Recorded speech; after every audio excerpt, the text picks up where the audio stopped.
silakan ada perhatikan di depan ya. Ya, Ibu.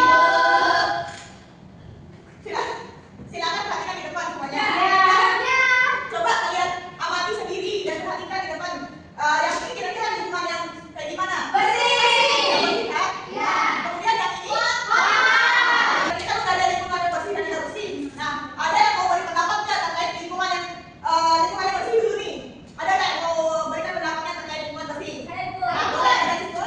Kalau lingkungan yang bersih itu kita nyaman, tenang, kita belajar dengan sangat baik karena dengan kita bersih jadi kita bisa fokus untuk belajar. Oke, pintar. Nah,